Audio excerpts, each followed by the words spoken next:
So, what exactly goes through the mind of the avoidant when they are shutting down, pushing you away, detaching emotionally from the relationship? This is known as deactivating. What's going through their head? Well, if you're dealing with a dismissive avoidant or a fearful avoidant that leans heavily dismissive, their thought process is actually fairly predictable. They are thinking deactivating thoughts, thoughts that justify their urge to create emotional distance between you and them. Keep in mind, these are people that have a very specific set of fears, and these fears stem from consistent childhood emotional neglect. Growing up in households where you don't talk about feelings, where their feelings were routinely rejected and dismissed, where they had high expectations placed on them and they were only really given any kind of validation from their parents or caretakers based on meeting or exceeding those expectations. They grew up to feel defective, not lovable. They personalize that neglect, feeling that wound of shame, like there's something just inherently wrong with them. So they put up these walls around their heart and they keep their partner on the other side of these walls. Now, healthy relationship behaviors can create enormous anxiety within the avoidant, and it puts them into fight, flight, or freeze mode, where they have so much anxiety that they're looking to soothe themselves in the way that they've learned how, which is to avoid the problem, to create distance, to take space, to essentially detach, remove, self-soothe.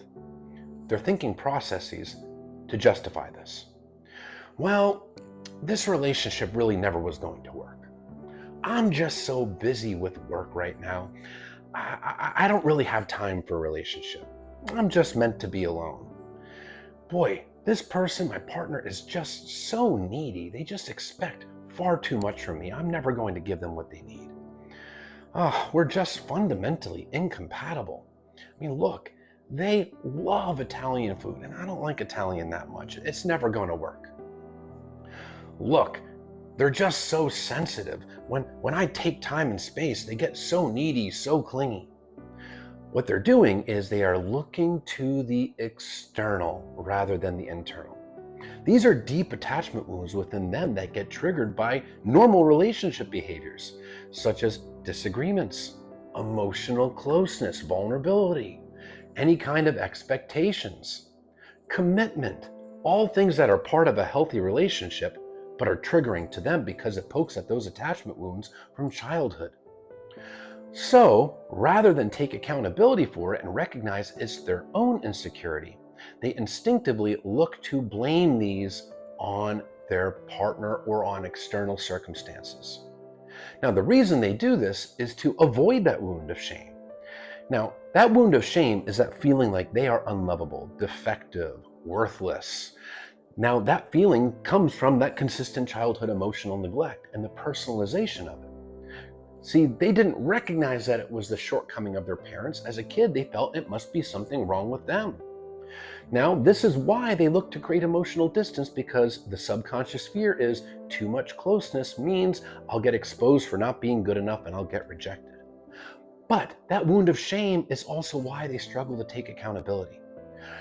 Accountability means acknowledging shortcomings, acknowledging wrongdoing, and that's how we learn and grow. Hey, I did this wrong, or I'm insecure about this. This is something I can work on. This is how I can get better. That's a normal, healthy process of growth. But in the mind of the avoidant, it's, ooh, I did this wrong, or I'm insecure about this because I'm not lovable, because I'm defective, because I'm worthless. It's too painful. So taking accountability really pokes at that core wound of shame. So instinctively, they look to avoid that accountability because they've avoided things that are unpleasant to them going all the way back to childhood. They were never shown how to talk about emotions, be vulnerable. They were never shown how to process these issues or speak about them in general. So what they learned to do is to figure it out on their own, stuff it and put on a happy face and run from things that are unpleasant to them. Well, now taking accountability is unpleasant. They've repeated this behavior throughout their lives, and the human mind learns in repetition. So it becomes instinctive. It becomes reactive to essentially look to pin their fears, pin their anxieties on the other person or on external things. That way they can justify in their own mind why they feel the urge to run and push this person away without poking at that core wound of shame. So they are thinking thoughts that confirm their fears, that confirm their attachment wounds as being valid rather than insecurities that stem from childhood. And because they're not looking within and they're looking to the external, they often have a lack of self-awareness. They don't even know it's coming from them because they're not looking within.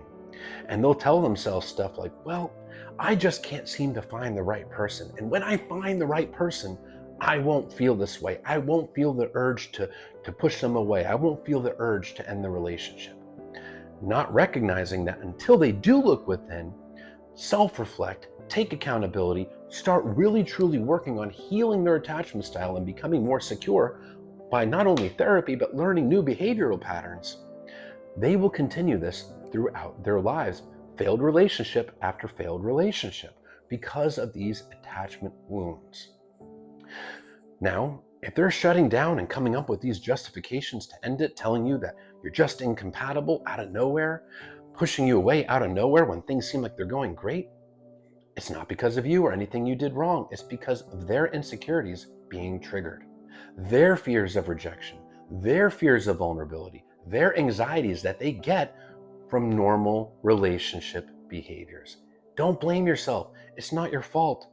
Nobody's perfect, and I'm sure you made mistakes. But if you really did show up and give this your all, and they did this despite making you think and leading you on to believe that this relationship was great, that's on them. It's not on you. Understanding where it comes from and why they behave this way can certainly help with your healing process. But self-blame, self-deprecation, beating yourself up, thinking that you weren't good enough for them, it's not only going to keep you stuck, it's also faulty. This is a person, due to their deep insecurities, that feels not good enough for you. So what they look to do is to avoid that feeling, avoid that shame, and project it onto you.